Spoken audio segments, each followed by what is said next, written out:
We can go down the road that Senator Sanders and Senator Warren want to take us with bad policies like Medicare for all. Previously, he has called the idea political suicide that will just get President Trump reelected. What do you say to Congressman Delaney? You're wrong. I'm the only one on the stage who actually has experience in the healthcare business, and with all due respect, I don't think my colleagues understand the business. We have the public option, which is great. We're not going to solve the urgent problems that we face with small ideas and spinelessness. You have others to my right who are talking about taking away people's choice for the private insurance they have. Last year, Democrats flipped 40 Republican seats in the House, and not one of those 40 Democrats supported the policies of our frontrunners at center stage. Medicare for All is comprehensive. It covers all health care needs. For senior citizens, it will finally include dental care, hearing aids, and eyeglasses. But you don't know. Second of all, you don't know that, second Bernie. of all, We'll come to you in a second, I do know, Congressman. and I wrote the damn bill. In the last debate, she said, the politicians who are not supporting Medicare for all simply lack the will to fight for it.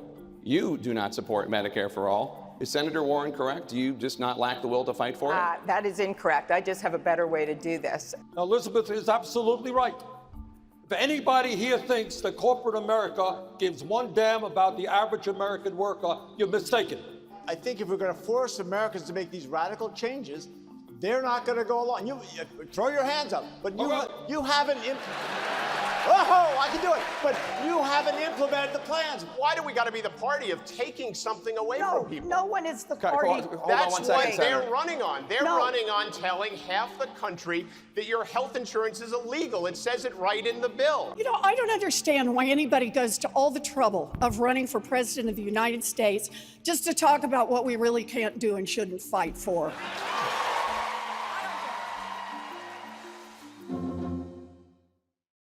In America, we are not ruled from afar.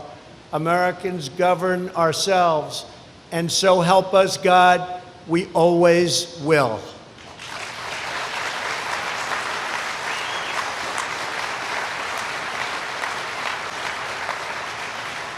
Right here in Virginia, your predecessors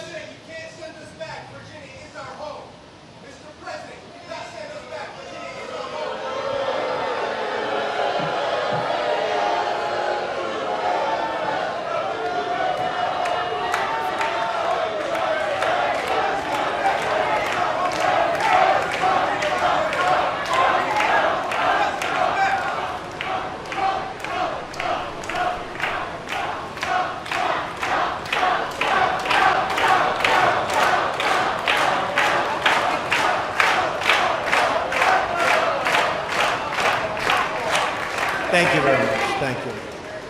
El Paso, to me, represents America at its very best. O'Rourke grew up in El Paso, right there on the border. His father, Pat O'Rourke, was a politician as well. His father played a very big role in who he is today. He always was sort of in the shadow of Pat O'Rourke and would watch him as he campaigned, as he interacted with El Pasoans. I would take my child and I would walk across that 6-inch river. And at one point, O'Rourke kind of wanted to get away from that. So he went to Virginia, to a school, a boarding school for boys. It was called Woodbury. If you'd asked me in 1991 who in your class is most likely to be president, it wouldn't have been him. I think he was most likely to be leader of a straight edge band. That's great, man. For a number of us that were really into music. And there was a band that we really admired a lot, Fugazi.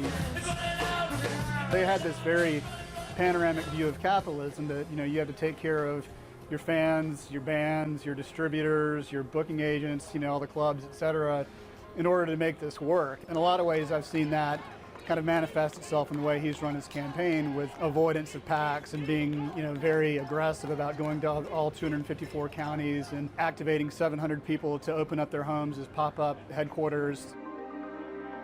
I think when he came here, he stopped being Beto because he didn't want to stand out. He wanted to blend in. He was always curious. He was always eager to learn. He always wanted to know more. At the same time, he did not demand a lot of attention.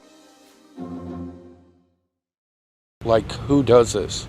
Who absolutely keeps their own child in a box for this long and never talk about it? Adam Smith tells me the shock hasn't worn off. He was like, just think about that, Adam. Your whole life, you've been eating food out of there, and there's been, I would assume, my frozen sister. After he discovered a frozen baby bundled in a pink blanket in this box in their family freezer. I went in there to get a frozen water. This discovery happened after Smith was having a conversation about what was inside the mysterious box with a family member. He says he was discussing what to do with his mother's items. She passed away a week ago from cancer. This box has been in every freezer we have lived, or every freezer in every home that we have lived in my entire life. He says when his mother Barbara was alive, she never wanted to talk about what was in that box. He says he always wondered, but never thought he'd make such a bizarre discovery. I grabbed the leg and I pulled it up, and it sort of like unraveled, and I could see the baby's head with hair. Smith says he immediately called police and spoke with detectives. The head homicide guy was stumped. He literally looked at me and said, "This is a good one." And while police investigate, Smith says he's searching for answers. And I cannot help it to think she might have done something to it. I may never get any closure because my mom's gone.